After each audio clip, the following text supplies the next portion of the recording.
Welcome back to Crux Stationalis, the Roman Station Church Network. Today, on this Friday of the second week of Lent, we find ourselves at the Basilica of San Vitale, the basilica in honor of Saints Vitalis, Valeria his wife, and their two sons, Gervase and Protase. It is an ancient church in Rome and is both a minor basilica and a titular cardinalate church. Before we head inside, don't forget to like this video, and when you are done watching, share this video with your family and friends, so more and more can experience this ancient Roman tradition.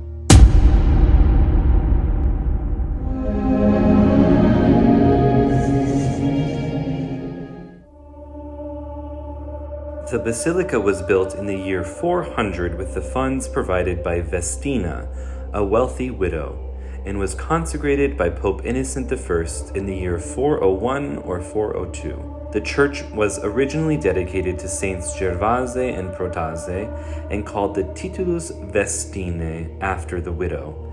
Additional dedication to Saints Vitalis and Valeria, and thus to the whole family of Saint Vitalis, is dated to the year 412. San Vitale was restored several times, most importantly when it was extensively rebuilt by Pope Sixtus IV before the Jubilee year of 1475, as part of an entire building plan oriented to assist the pilgrim in visiting holy sites.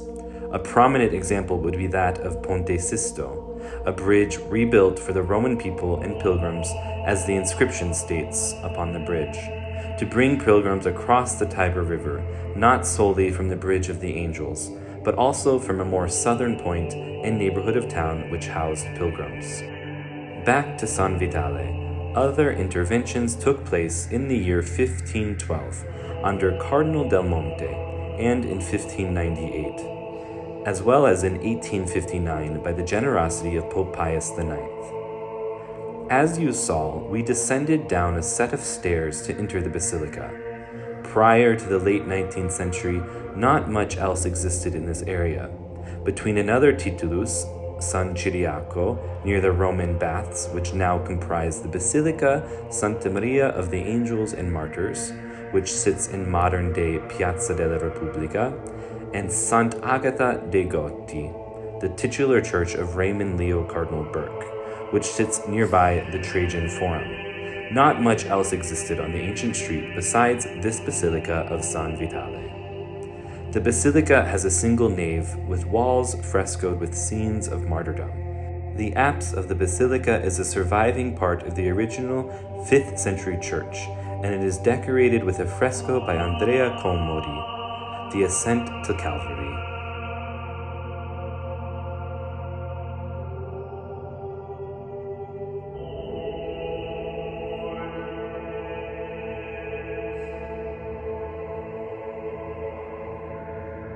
In addition to the scenes of martyrdom that we find frescoed, we also find this marbling and this Baroque perspective.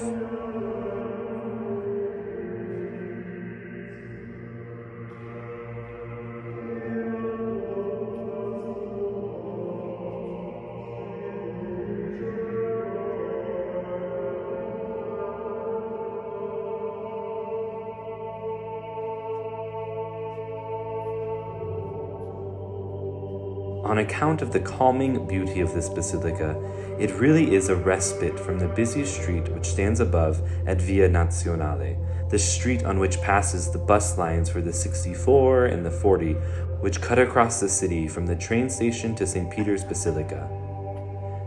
The church presently remains open all day with a continuous orarium, a place certainly to stop in to visit our Lord in quiet and to be inspired by the scenes of martyrdom.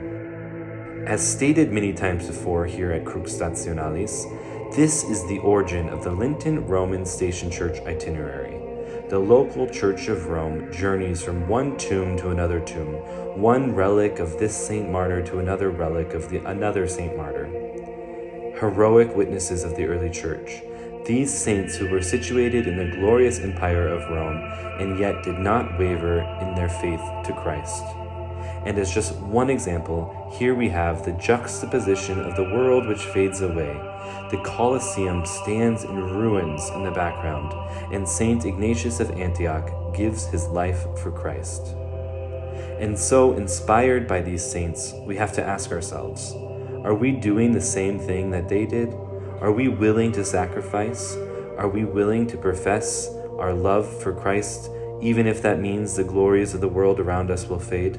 Because when we accept the love of Christ and we embrace it, and we return love to him, our sight no longer looks to the world, but instead our gaze lifts up, and all else fades except for Christ crucified, a sign of contradiction. We stand there on Calvary with the man of sorrows, with his blessed mother, with the beloved apostle.